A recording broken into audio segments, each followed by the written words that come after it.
Hello, friends. How are you doing? Today, this is Susil in front of you who has come up with some important tips to crack the first section of the speaking part of academic IELTS. So, without wasting any time, let's have a look at the board. So, do follow me here. IELTS speaking test, section 1. There are three sections which I have already told in the earlier video.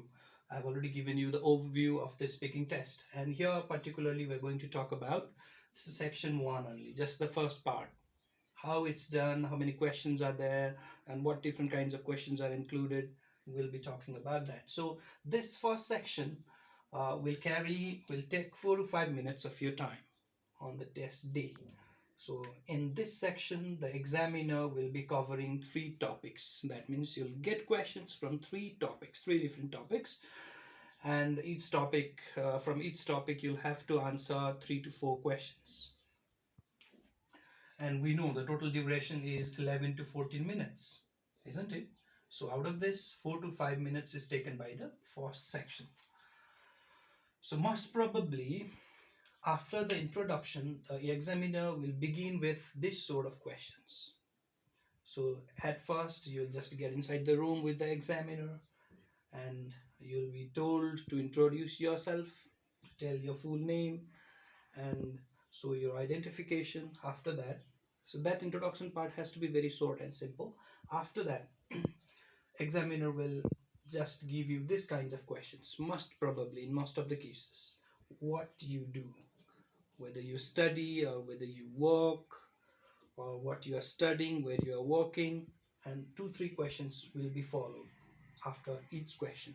So if you are studying, which subject you are studying, and why did you choose that particular subject, which university or college are you studying in, that has to be told.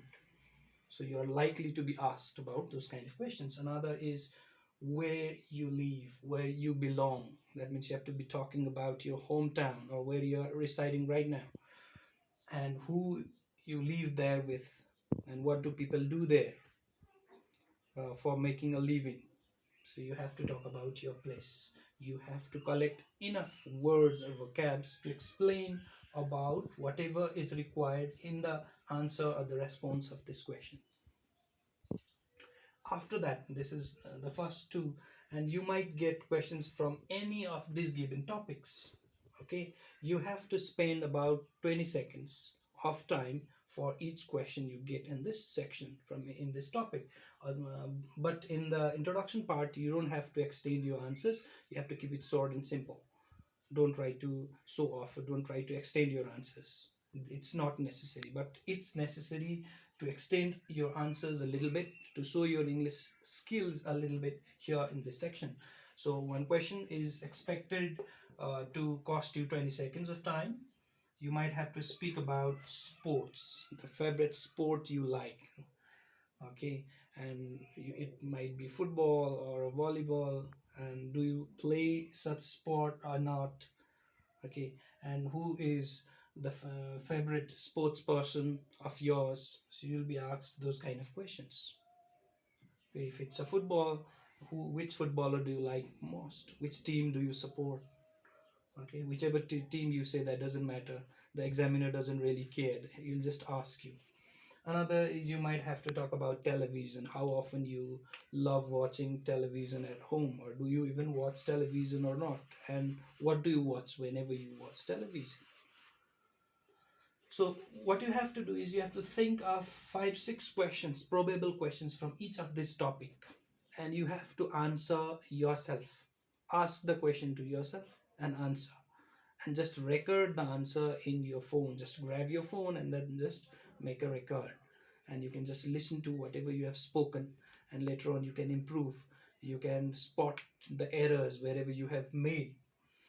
And you might have to talk about your family members, the size of the family, where they live, what they do, and next is holidays. Where do you go on holidays? When was the last time you went for vacation in any to any particular place, and what did you do there? And where in your country do people go during holidays? So they might ask you those kind of questions. Animals, sometimes you might have to simply describe an animal which you like most or which you don't like most with reasons why and why not you like that animal. Next is food. Most of us are foodie, and most of us at the same time are not. So if you are a foodie or not, how many cuisines have you tried? Do you cook different cuisines yourself? How often do you go to a restaurant to try different dishes? So this kinds of things can be told. Sometimes if you say that, okay, I do cook at home, I do love cooking, then they might ask you precisely about what do you like cooking and how do you cook it, what's the recipe. So you might have to okay, answer in a little bit longer form. You have to keep information about whatever you are going to speak about your likes and dislikes. Next is the music. This is the most common topic. We listen to different genres of music, isn't it? Like, we have jazz music, we have rock music, we have pop music, we have gospel, and we have folk songs, folk music. Which genres? There are many. Okay, I just can't tell you all at this time, but you have to know. You have to tell at least one.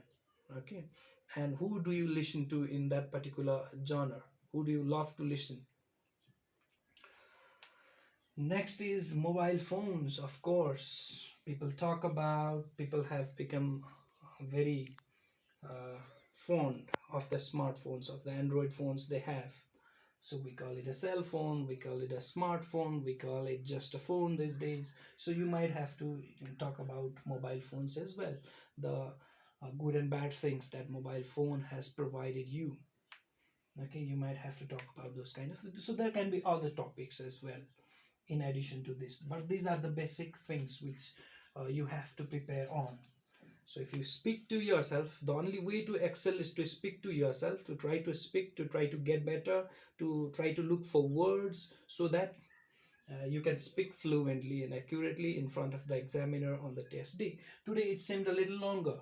So suppose if I ask you one or two questions from each of this topic, it comes out to be a bit long, but on that test day the time flies. Okay, the 11 to 14 minutes of time will just fly away in a blink. Okay, so what you have to do is just prepare at your best and go with the flow. So you should not look like you have come up with memorizing something, all the answers.